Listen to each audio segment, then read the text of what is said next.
Again, you can read the keys to victory. Just go to 49ers webzone.com. All right, www.49erswebzone.com. Again, well, I'll make sure I put the link inside of the description. So, on the side of the chat. So, all you got to do is click on it. All right, but I definitely want to talk about my keys to victory. And it's number one. Number one is establishing the run. Now, as much as I talked about Christian McCaffrey playing, if you read the article, I also talked about utilizing some of these other running backs in this particular game with Christian McCaffrey coming or playing with the oblique injury. So Niner Cali boy, I do agree. I think it will be wise not to sit Christian McCaffrey because he's just hurt. He's not injured, but give these other guys some of the opportunities. You know what I'm saying? Listen, every time Jordan Mason gets in the game, it's like he's averaging 6+ yards per carry.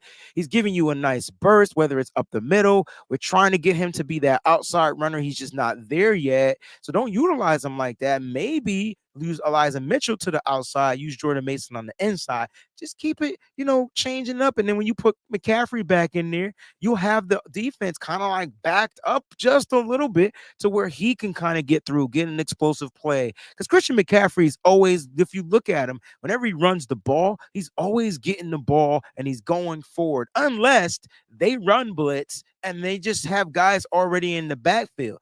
That's when I need Brock Purdy to kind of like pay attention to. Listen, if it's a run and you see these linebackers or whatever trying to fill in these gaps extra quick because they're going to be blitzing, maybe you want to slide the protection or change the player, audible, do something slight. I think he has 2 plays he can call, a pass and a run out of it. Go to the quick throw, go to the screen, change it up a little bit.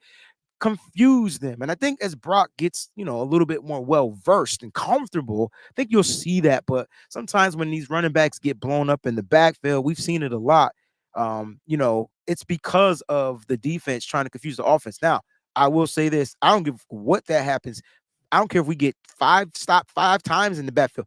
Continue to find a way to run this ball. Do not fall and become one-dimensional, because that's when I feel like, because Vikings are going to blitz, that's when the Vikings will probably try to tee off on Brock Purdy. So find a way to establish the run, continue to run. It's key to the 49ers because it just opens up so much for the 49ers offense. Kyle has this playbook, and then it's like there's some runs in there, and those runs will open up the passing game. We talk about it all the time. It's the play action pass. That's what we want to see, whether he's booting out to the right, booting out to the left, dropping back for 5 steps, faking the handoff to the running back, getting that ball out. That gives time for his wide receivers to get open, and if they're in zone or whatever or whatnot, find the holes. Brock is pretty notorious at doing that, but you got to establish the run one way or another. Number 2, it leads to letting it rip. Listen, I won't be surprised after the type of game that Brock Purdy had, who did continue to find a way to let the ball rip. He did, right? Brock Purdy let the ball rip. He got the ball downfield. Unfortunately, the one which it was a couple of passes. One was on a penalty, which was a free play to Christian McCaffrey. It was overthrown. And the other was perfectly, to me, thrown, maybe slightly overthrown to Brandon Ayuk, who couldn't reel it in.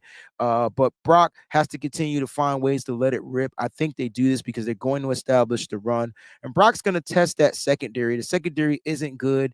And so test them. Test them safeties. Put Harrison Smith in coverage. Keep his ass off the line of scrimmage. Keep him out of the run game. Force him to cover. I tell you what, I'll take the 49ers receivers and passing receiving game over their secondary each and every day of the week. So Brock Purdy, don't be afraid, man. Let that ball rip. All right. Eliminate. Number 3, eliminate the explosive plays. Listen, defensive coordinator, coach Steve Wilks has 2 mantras. 1, limit the explosive plays. 2, create turnovers. Well, I tell you what, the 49ers lead the league in interceptions with 10. So they have that in the bag. They're looking at forcing more fumbles so that they could be number 1 in turnovers.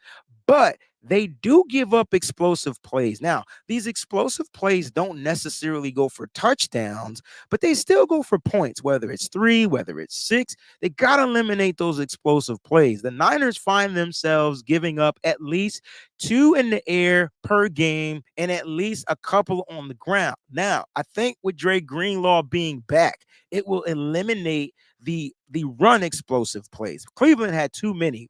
4, 5, maybe even 6 plays like rushing for over 10 yards. Anything over 10 yards rushing is an explosive play. You give up 10 yards on a run, you need to go check yourself before you riggedy wreck yourself. In the air, I'm kind of a little bit more lenient. Anything over 20, I say 25 yards, that's considered an explosive play, in my opinion, in the air. Those are my rules for explosive plays. You can have your own. All I'm saying is we got to eliminate them. Those 2 to Amari Cooper, who had like 0 catches last week, like this past Sunday against he just was a non-factor. I know I got him in fantasy. He got me 0.1 points. Anyway, Amari Cooper had a day against the Niners. I just didn't think they would let him have the day. You know, you let anybody else have the day. You don't let him have the day, but the Niners let him have the day. He had the 2 explosive plays, 1 for 26, 1 for 58. Like, he just has some explosive plays in the air. One of them led to a touchdown. Another led to 3 points. But the Niners got to eliminate those explosive plays. Don't limit them. Don't even eliminate. Like, don't let them happen. Get rid of them. Eliminate the explosive plays. Why? You don't want these guys continuing drives, having opportunities to put up points. It makes your defense tired. You know, like, all of these are factors to why your team could lose games. Eliminate the explosive plays. Get rid of them. Number 4, it's going back to basics. Going back to the basics. Wrapping and tackling. What do I mean? Look, the Niners be looking to use. If you guys play Madden, where's my controller? All right. So this is my PlayStation 5 controller, right? And when you're playing defense on PlayStation, if you got the Xbox, I got one of those somewhere around here too. All right. I typically like to use the boom. It's called the hit stick. I just hit flick up on this D-pad right here. Boom, and I'm looking to lay a mother out, and I'm hoping the ball pops out. But it's a gamble, right? It's a gamble because if you don't hit him hard, it doesn't always work either, right? It's a gamble.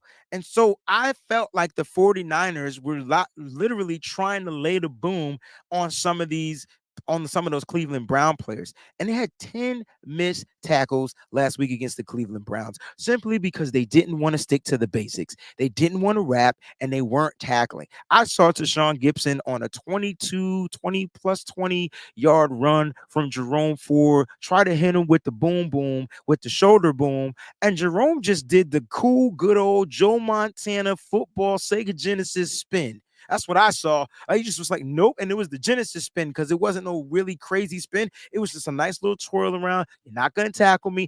Kept his legs moving and had a big game. Like, we can't miss tackles.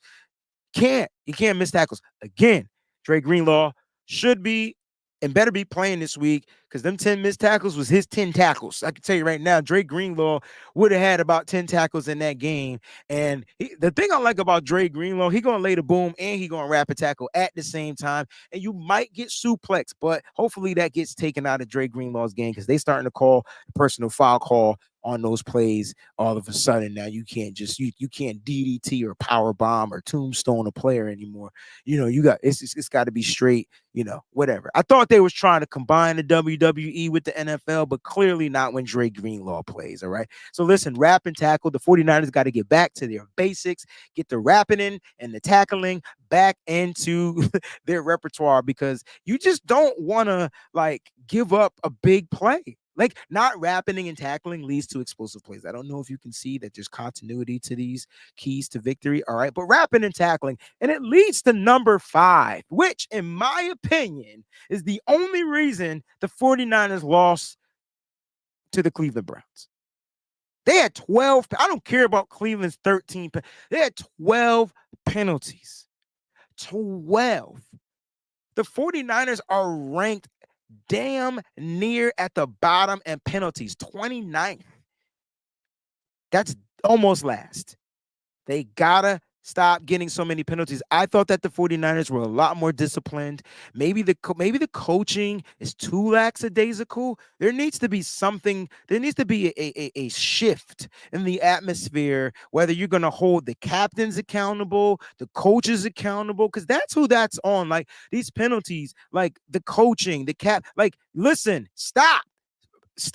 Holdings, false starts, illegal procedures, personal fouls, like all the penalties. The 49ers have a total of 51 penalties, 46 of them, which actually are, infraction upon the 49ers, right? So that means that 3 of those penalties were like, offset and 3 were declined. That's a lot of penalties. So listen, the 49ers have to figure out how to be disciplined. If they can stick to these 5 keys to victory, right? If they can stick to these 5 keys, establish the run, let the ball rip in the air, eliminate the explosive plays, wrap and tackle, and be disciplined, 49ers, ladies and gentlemen, will be headed into another victory on the season, sitting at 6-1, tied for the best record in the NFL with the Philadelphia Eagles. All right, there's your keys to victory.